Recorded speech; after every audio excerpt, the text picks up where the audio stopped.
King of the Dot, Vengeance 2, Behind the Battles, brought to you by Mouse Media Productions. I'm your host, Fano, here with my man, Rone. What's cracking? Now, Rone, we got you facing Fresco. How you feeling going into the battle? Man, I feel good, man. I feel healthy, wealthy, wise, well-rested, hydrated, well-prepared. Pretty much, all I need to feel where I need to be at. I'm where I need to be. Did you have any, special preparation for this battle, like putting up a bunch of eggs, starting the running early? It was a lot of underwater training for this one. Mostly just a lot of water acrobatics. Yeah, and just strength training underwater. You know what I mean? It's gonna be a physical one, so I'm gonna give it my best shot out there. Really put my best foot forward. How long have you been battle rapping? I've been battle rapping since '08, '09 maybe. What made you want to become a battle rapper? Bro, I didn't even want to become a battle rapper. I battled this guy named Charles Hamilton on a whim. I'd never battle rapped anyone. I'd never even rapped in public before, and battle rapped him. And then before I knew it, I was a battle rapper. I got thrust into it in the least gay way possible. Being one of the most popular artists in King of the Dot. Well said. Well said. Where was there ever that moment where you felt like I finally made it, your claim to fame?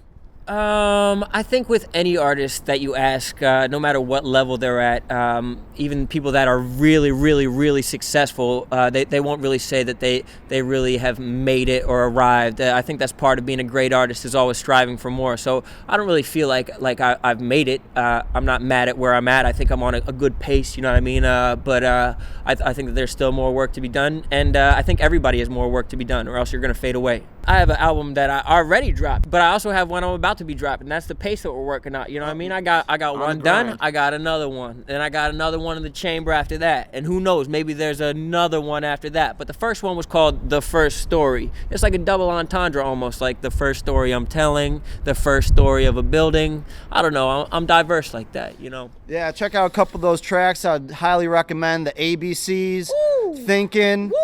200 Miles to Philadelphia, personally one of my faves. He's going off the top. You better check that out, for your view and pleasure. Treat yourself. In battle rap, where lyrical slaughters are handed out on a daily basis, do you ever take any of the beefs home with you, or is it once the plate's done, it's taken away and that's it? I'm usually not a leftover guy. You know what I mean? I finish my eating at the restaurant. I go to the table. I eat. I'm button. I let my belly hang out a little bit, and I enjoy what I've done. I'm not really one to take it home and mull about it. I'm on to the next meal. Once I finish dinner, I'm thinking about next dinner. Did you ever in your career, or maybe it's going on right now, did you ever have that stereotypical white rapper cliche be put on you?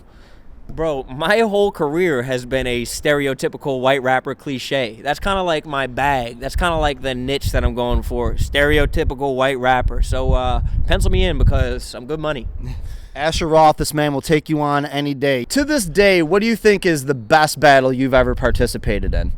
I've had some classics. I was actually thinking about this on the plane today. DNA, me and DNA was an absolute classic. Absolutely back and forth. Great battle. One of the better battles of all time. I had a great battle against 360, who's in Toronto right now. Amazing battle. And I had an awesome King of the Dot battle with Nils. I don't know if you've ever seen it. A Norwegian. Skills, yeah. That's right. A classic. And those are some of my best. You know what I mean? I those are, and some of them I lost. Awkwards was one of my best. I don't know if it was one of the best battles I've been in, but you know what I mean? I did well. You know what I mean? You have a very unique sense of rapping where automatically it seems off the bat you always have a flip or a pun to put on your opponent. Is that a skill that you developed over time, or is it something naturally you're always good at? I think it's something that I've just always been good at. I was always a class clown, and I think also part of it is just my dad just makes fucking terrible jokes. He has the fucking worst sense of humor of all fucking time. So, you know what I mean? I was already in my mind, there are these just bad puns just popping up at all times. So, you know what I mean? I didn't really have to cultivate it that much. It kind of just grew through me living my life. Seeing how Disaster lost his chain at the last King of the Dot event versus Arcane, if there was a supposed rematch, who do you think would actually take it? I think that if Disaster focuses and fucking plans it out and has cohesive bars and lines, I think that he's the better like battle rapper and performer at the end of the day. But if he's all over the place, then Arcane will beat him every time. If like that's you have to be consistent and focused, and you have to know like exactly what you're talking about instead of trying to prove a overall point. You know what I mean? You have to paint a picture. Where your skills are at today, do you think that you could possibly take on Disaster or Arcane in that sense and take the chain off his neck? Yeah, absolutely. I don't think that there's anybody that I couldn't take on. There's nobody that I see and I'm like, oh my god, I don't think I could really fucking do it against that guy. Fucking any of them. It's not, and it's fucking not out of disrespect to them. It's out of fucking respect for myself. You know what I mean? I have a honed craft, so I'm not about to fucking put my light under a bushel, if you will. It's not really a goal of mine because like I really respect what King of the Dot is doing as far as like breeding talent within their organization and raising talent. And so like I don't battle so much in King of the Dot. You know, I come up from time to time, and I would if they offer me a shot at the chain, it's not like I wouldn't take it. But at the same time, it's not like the main like focus in my life. You know what I mean? Like I come up here to battle like for promotion because it's a great league and it's something that I'm good at. I'm not necessarily trying to be the top Canadian guy, you know what I mean? I want to be as good as I can be. I think that what you've seen in the advent of this really focused lyrical battling age is that all of hip-hop kind of has to step up their lyrics, you know what I mean? Like if you're listening on the radio, rap songs are lyrically, for the most part, better than they have been in previous years. People are trying to do wordplay and are trying to use double entendres and different schemes and different cadences and different rhythms. I mean, there's some people that are like just banal and fucking they suck and they're fucking boring. You know what I mean? But like some people are fucking like some rappers are really taking heed of what battle rap is doing and they're trying to do that themselves. So I there's not a question that battle rap is influencing the mainstream, especially as far as writing. Currently, are you a full-time musician or are you working another job? Right now, it's fucking all rap, bro. It's all fucking music and hip hop and fucking hustling and fucking hustling and fucking hustling and fucking trying to find where the next fucking paycheck's gonna come from. You know what I mean? Which is luckily like I'm doing like well enough, but like it's still absolutely a grind and it's still absolutely a hustle. You know what I mean? And like fucking this is my work right now. This is my job. You know what I mean? Like all aspects of hip hop and rap and songwriting and rapping and producing and all of that. Before you started rapping, what was the worst job you've ever had? Ooh. I've had some fucking doozies. Some zingers? I've had some fucking shit jobs, bro. I worked at a fucking like flower shop, produce market, fucking down at the beach or some shit. It was fucking terrible.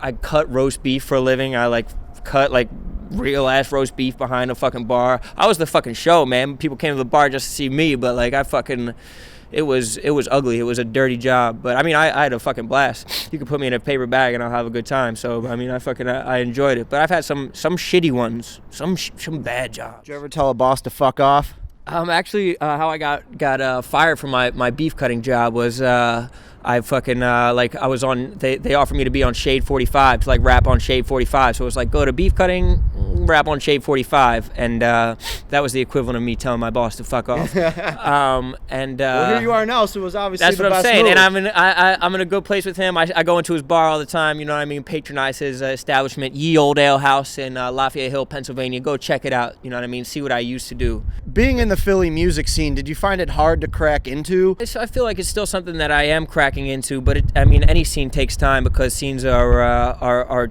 tough shells to crack because it's so fucking localized and people don't just want someone just trickling in, especially someone that started rapping. Like I didn't start rapping until I was like 18, 19 years old, so they don't want someone like coming in. So you really have to prove yourself.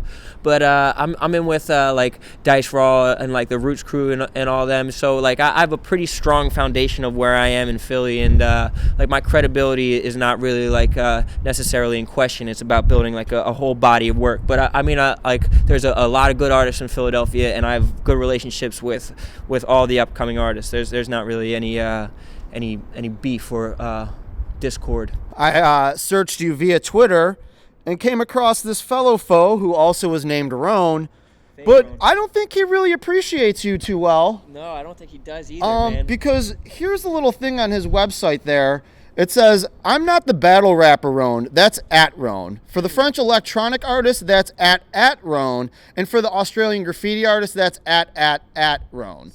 Now, I'm going to show you his face. Does that look like a happy camper right there? Bro, I've seen that sad bastard's face many a time, and God, I can't even believe he's getting any fucking airtime right now. But, I want to thank you for sitting down with us with this interview, thank man. you, Hell of an interview. Thanks, Hell of an man. interview. I feel like I was just treated. I feel like I was just wined and dined. Man, I saw you guys had this one dude, his name was Leonardo, doing these just interviews. I felt like all of you guys were just shitting on him because he was just so out of place. Wow, interview beef. So I was just sitting there saying, like, I don't want to be this dude. No, and, wow. I put the work in, and, you're, one of my favorites. So I thought, man. I'll give you the respect to My give you a man, good that's interview. what's good, bro. I think we need to have an interview off. I think that might be just asking questions head to head.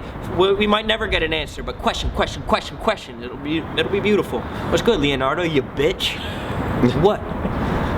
Fucking Ninja Turtle. This is another cut of Behind the Battles brought to you by King of the Dot, Mouse Media Productions, Fano.